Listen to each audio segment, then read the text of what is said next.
سلامونه او نیکی هیله‌مند یم چې ټول بروغ او جوړ یاست. یو وار بیا د پیغمبرانو د کیسو په لړۍ کې تاسو ټولو ته ښه راغلاست وایم. په نن خپرونه کې د ابراهیم علیه السلام کیسه درته لرو. ابراهیم علیه السلام په داسې قوم کې پیدا شو چې د بوتانو عبادت یې کاوه.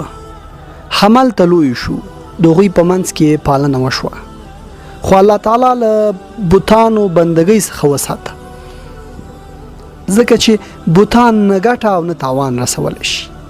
د ابراهیم علیه السلام پلار آزر هم ماهر مجسمه جوړوله. د به مجسمې جوړولې او بیا به یې خلکو د لمانځلو لپاره ترې اخیستې. آزر هم د بوتانو عبادت کاوه. د الله تعالی له وحی سره سم ابراهیم علیه السلام خپل پلار ته په ډېر ادب او درناوي فرمایل: پلاره، ته ولې د هغو شیانو عبادت کوي چې نه څه اوري، نه څه ویني او نه له تا نه کوم ضرر دفع کولی شي؟ پلار ماته یو داسې علم راغلی دی چې تا ته نه دی راغلی. ته په ما پسې راځه، زه به تا ته سمه لاره وښیم. پلاره، ته د شیطان بندگی مه کوه، شیطان خو له رحمان څخه سرغړونکی دی. پلار، زه ویریږم چې ته به د رحمان په عذاب اخته شي او د شیطان ملګری به شي. آزر د خپل زوی دا خبره ونه منله.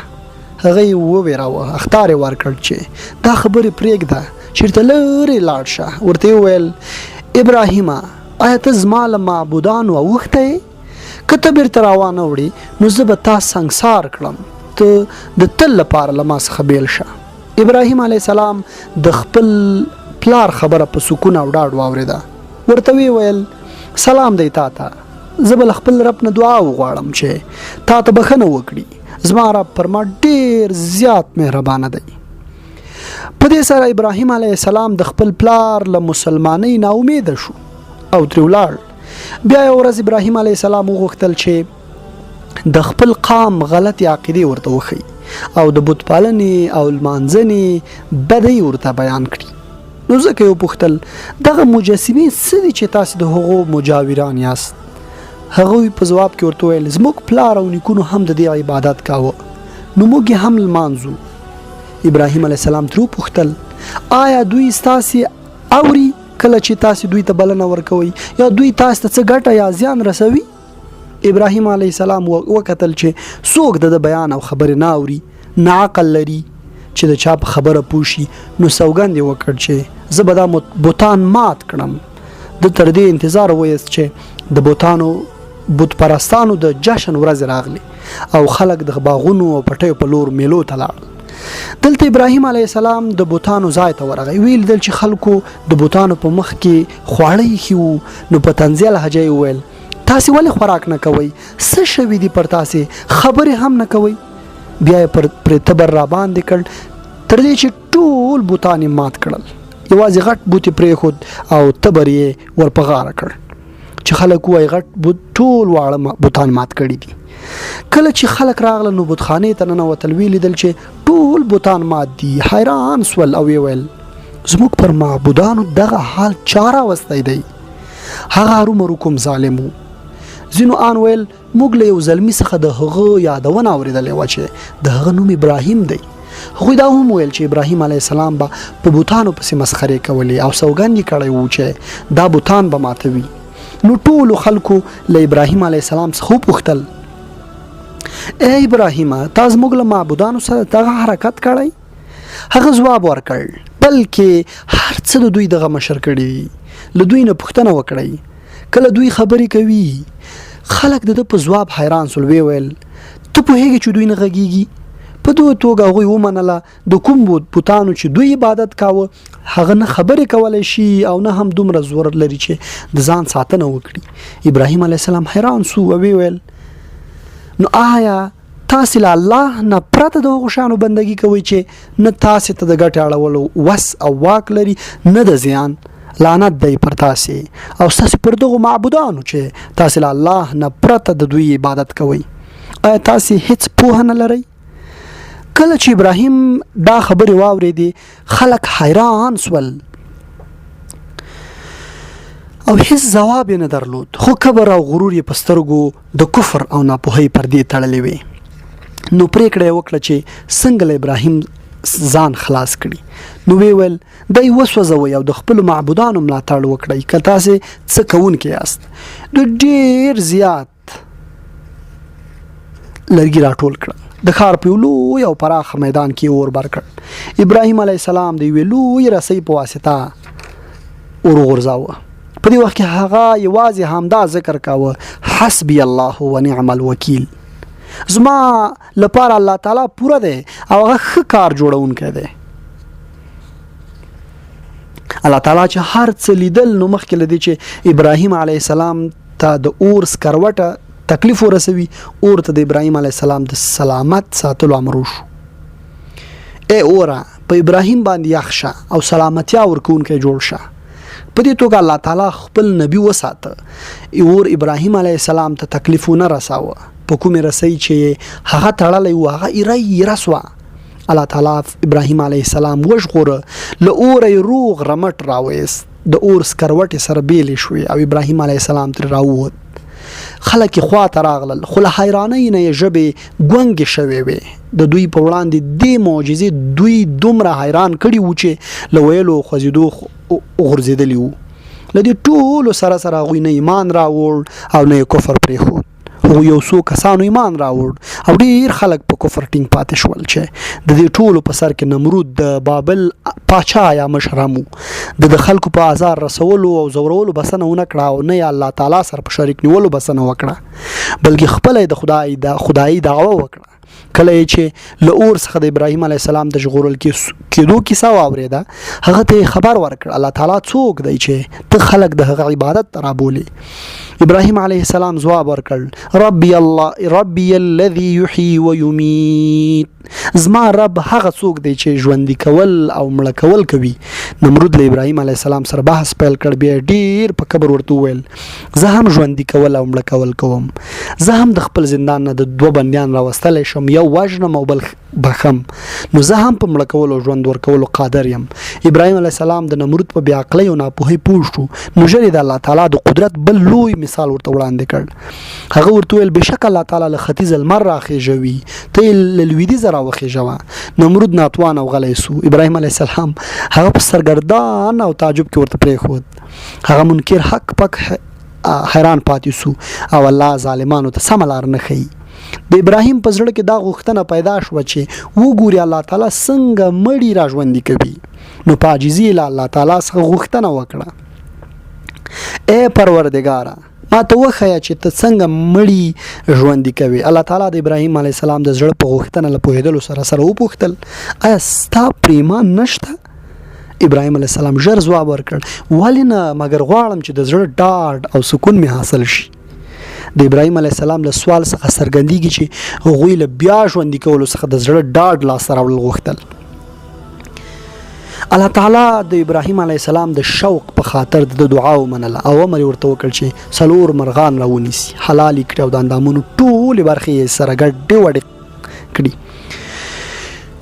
په غره یې کېږدي بیا هغوی ته غږ وکړي نو وګوري چې مرغان څنګه د خواته ورځي داسې به ګڼي لکه تا چې دا مرغان بیخي حلال کړي نه وي الله تعالی فرمایي ته 4 مرغان راونیسه بیا هغوی په خپلو کې سره وښوروه بیا یې پر هغه غره د بدن یوه برخه کېږده بیا یې راوغواړه په منډه به ستا لور ته راشي او پوه شه چې بېشکه الله تعالی غالب او د حکمت خاوند دی ابراهیم علیه السلام په امر عمل وکړ او په ښه توګه یې ولیدل چې د 4 مرغانو د بدن ټوټو څنګه حرکت وکړ او څنګه سره یو ځای شوې بیا روح څنګه ورته راغی بیا د هغه له غږ سره څنګه د خواته راغلل د دې ټولو په لیدو ابراهیم علیه السلام زړه ډاډ او سکون ترلاسه کړه او ابراهیم علیه السلام الله تعالی ته په سجده شو چې هغه الله تعالی د ژوند او مرګ ورکولو څښتن دی او د هر کار واک او قدرت په لاس کې دی ابراهیم علیه السلام له خپلې میرمنې سره سارا سره بابل پرېښود او شام ته هجرت وکړ هلته خلک له شرک منع او د الله تعالی واحد او لا شریک ذات عبادت ته راوبلل بیا مصر ته لاړ او څه وخت هلته پاتې شو له هغه ځایه د تلو په وخت ورته د مصر فرعون ډېر انعامونه ورکړل او میرمن سارا ته د هاجرې بیبي په نامه یوه پیغله وبخله ابراهیم علی السلام ډیر بوډا شوی وو او د سارا هم اولادونه کېده. سارا د ابراهیم علی السلام په سترګو کې د اولاد لپاره مینه ولیده، نو مشوره وکړه چې له هاجرې بیبي سره به واده وکړي، کېدای شي الله تعالی ورته اولاد ورکړي. ابراهیم علی السلام چې له هاجرې سره واده وکړ نو اسماعیل علی السلام پیدا شو. بیا الله تعالی ابراهیم علی السلام ته امر وکړ چې له اسماعیل او هاجرې سره د عربو شبه جزیرې ته ولاړ شي. ابراهیم علی السلام آن مکې ته ورسېدل.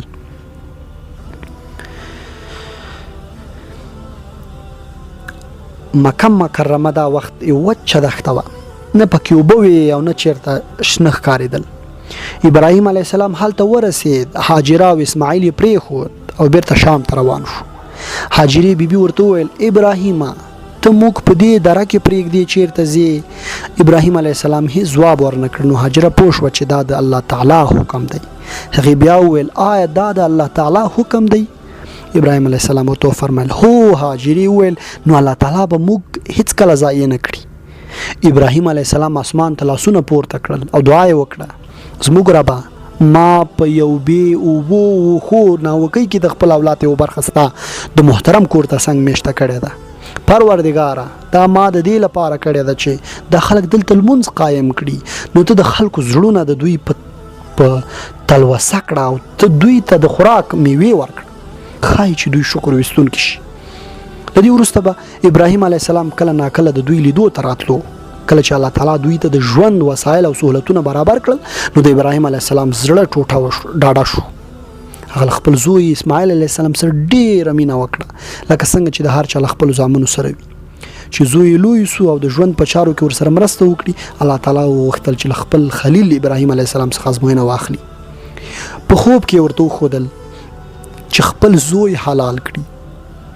کله چې ابراهیم علیه السلام له خوب راویښ شو نو ډیر خپه و، ځکه الله د الله تعالی له لوري وحی او حکم و چې له ټولو مشکلاتو سره سره باید منل شوی وای. ابراهیم علیه السلام په ډاډ او سکون د الله تعالی امر ومانه. خپل زوی اسماعیل علیه السلام ته یې راوغوښت او په مینه او شفقت یې ورته وویل یا بنی انی ارا فی المنام انی اذبحک فانظر ماذا ترى الصافات. زویا زه په خوب کې وینم چې زه تا ذبح کوم، اوس ته ووایه چې ستا څه نظر دی.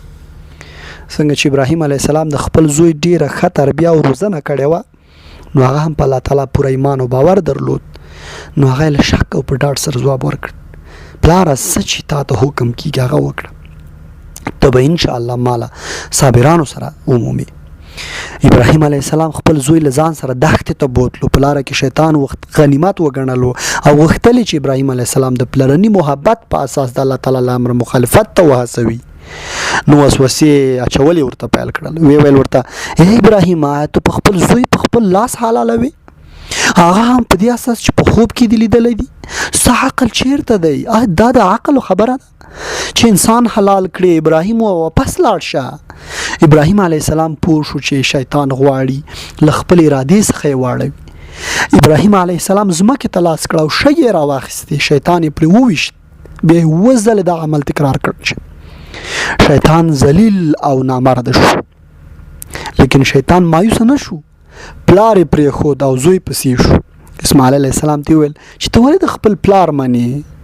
دا خو یوازې خوب دی. آیا کوم پلار د یو خوب په پایله کې خپل زوی حلالوي؟ اسماعیل علیه السلام د شیطان په ناولتیا او بدګمانه پوه شو، نو ده هم اووه ځلې په شګو وویشت. شیطان له دې ځایه هم ناهیلی شو او هاجرې بیبي ته ورغی. هغې ته ویل خپل زوی وژغوره، ابراهیم هغه حلالوي، وخت له لاسه مه ورکوه او خپل زوی د پلار لاسونو وژغوره. خو هاجره هم د ابراهیم علیه السلام ښځه وه او په هغې باور درلود، د الهي امر سرغړونه یې نه سوه کولی. نو هغې هم اووه ځلې په شګو شیطان وویشت. الله تعالی فرمایي او موږ غږ وکړ چې ای ابراهیمه تا خوب رښتیا کړ، موږ نیکي کوونکو ته همدغسې غوره بدله ورکوو. ای رټل شوی شیطانه، ای لعنتي ورک شه. کله چې ابراهیم علیه السلام خپل زوی د حلالولو لپاره سملاوه او په غاړه یې چاړه راکش کوله، نو یو غږ یې واورېد او موږ یوه لویه قرباني په فدیه کې ورکړه. هغه هلک مو خوشې کړ. ابراهیم علیه السلام په څه واخیست اسماعیل السلام په ځای حلال کړ. په دې توګه دا ثابت کړه چې په خپل اراده کې رښتونه ای په الله تعالی پوره ایمان لرونکی او د الله تعالی پر رضا شو. په یو امر کې هم نافرمانی نه کوي او په دې توګه زوی اسماعیل علیه السلام هم د الله تعالی فرمانبردار وو. درانو اوریدونکو ډیره مننه سي دا خبرونه مو را سره واوریده. هر چیرته چې یاست خاد او آباد اوسئ.